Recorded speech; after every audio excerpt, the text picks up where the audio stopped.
नमस्कार किसान भाइयों, स्वागत है आपका अपने YouTube चैनल विभोर एग्री फार्मिंग में। दोस्तों, मिर्च की खेती करने वाले किसानों के लिए सबसे ज्यादा समस्या पत्ती मूढ़क, जिसको कहीं पर इस समस्या को किसान भाई मरोड़िया रोग या पत्ती सिकुड़ने वाली बीमारी बोलते हैं और इसको लीफ कर्ल के नाम से भी जाना जाता है। मिला जुलाकर देश के अलग अलग क्षेत्र में भिन्न भिन्न नाम से इस बीमारी को जानते हैं। तो किसान भाइयों, आज इस वीडियो में ऐसा उपाय बताने वाले हैं जिसका उपयोग करके आप इस बीमारी से छुटकारा पा सकते हैं। दोस्तों, लीफ कर्ल ये जो बीमारी आता है, यह रस चूसक कीट जैसे थ्रिप्स, व्हाइट फ्लाई और माइट जब इसका अटैक पौधों पर बहुत ज्यादा हो तो ये पत्तियों का रस चूसने के कारण उसमें सिकुड़ापन या मरोड़ या लीफ कर्ल जैसा स्थिति उत्पन्न हो जाता है। अटैक ज्यादा हो जाने के कारण पौधों में वायरस जैसा स्थिति हो जाता है, जिसको लीफ कर्ल वायरस बोलते हैं।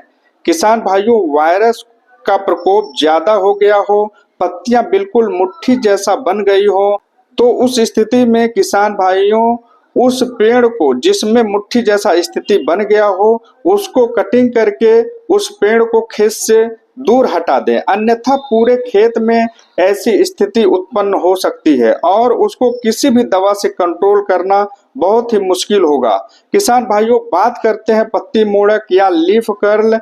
इस समस्या का आगाज पत्तियों पर कैसे होता है और उसके रोकथाम का उपाय रोग लगने से पहले ही कैसे करें, इसके बारे में बताने जा रहे हैं। किसान भाइयों, पत्ती मूढ़क या लीफ कर्ल की समस्या रस चूसक कीट जैसे माइट या सकिंग पेस्ट के कारण ज्यादातर देखने को मिलता है।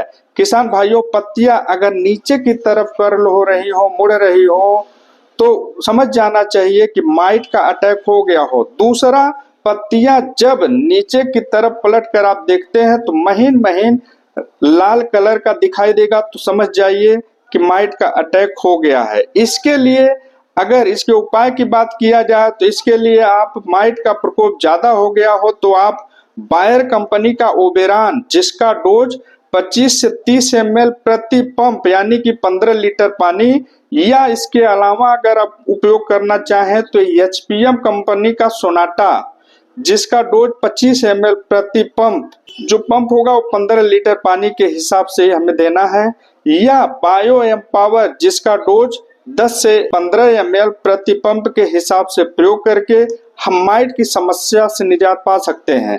किसान भाइयों, ये तीनों दवा आप जो है अलग अलग ही स्प्रे करेंगे। दूसरा, अगर थ्रिप्स, व्हाइट फ्लाई या किसी अन्य रस चूसक का अटैक हो गया हो पौधों पर, तो पत्तियां ऊपर की तरफ कर्ल होगी, ऊपर की तरफ मुड़ जाती हैं, तो समझ लेना चाहिए कि थ्रिप्स या व्हाइट फ्लाई या अन्य रस चूसक का अटैक आपके मिर्च के पौधों में हो गया है। इसके लिए आप प्रिवेंटिव में एक बार एडमायर और जंप दोनों का जो डोज होगा 3-3 ग्राम प्रति पंप के हिसाब से, एडमायर का डोज 3 ग्राम और जंप का भी डोज 3 ग्राम प्रति 15 लीटर पानी के हिसाब से, और साथ में सिलिकॉन बेस्ड स्टिकर मिलाकर आप प्रयोग कर सकते हैं। और अगर अटैक ज्यादा हो गया हो तो आप बायर कंपनी का लिसेंटा या घरड़ा कंपनी का फुलिस, जिसमें टेक्निकल होता है इमिडाक्लोप्रिड 40% और फिप्रोनिल 40%, AWG फॉर्म में होता है, जिसका डोज 10 ग्राम प्रति पंप यानी कि 15 लीटर पानी के हिसाब से हम स्प्रे कर सकते हैं। अच्छा कंट्रोल मिलेगा। इसके अलावा अगर उपयोग करना चाहे, प्रकोप ज्यादा हो गया हो थ्रिप्स, व्हाइट फ्लाई का, तो आप स्पाइनेटोरम 11.7%, जो कि एससी फार्मूलेशन में होता है, जो मार्केट में कार्टेवा कंपनी का डेलीगेट नाम से और टाटा कंपनी का समिट के नाम से उपलब्ध है, इसको आप 15 से 20 ml प्रति पंप यानी कि 15 लीटर पानी के हिसाब से आप स्प्रे कर सकते हैं। इससे सकिंग पेस्ट और चिविंग पेस्ट, मतलब रस चूसने वाले कीड़े और चबाने वाले कीड़े, दोनों पे अच्छा कंट्रोल देखने को मिलता है। चबाने वाले कीड़े में जैसे इल्ली या कैटरपिलर आता है, और रस चूसने वाले कीड़े में जैसे व्हाइट फ्लाई, एफिड जैसे, इस तरह पे अच्छा कंट्रोल देखने को मिलेगा। साथ में लीफ माइनर पे भी अच्छा रिजल्ट स्पाइनेटोरम का मिलेगा। तो इसके अलावा भी मार्केट में बहुत सारी दवा उपलब्ध है, आप अपने हिसाब से लाकर स्प्रे कर सकते हैं। तो किसान भाइयों आज के लिए इतना ही। उम्मीद करता हूँ दी गई जानकारी आप सभी किसान भाइयों को पसंद आई होगी। आज के लिए इतना ही। नमस्कार।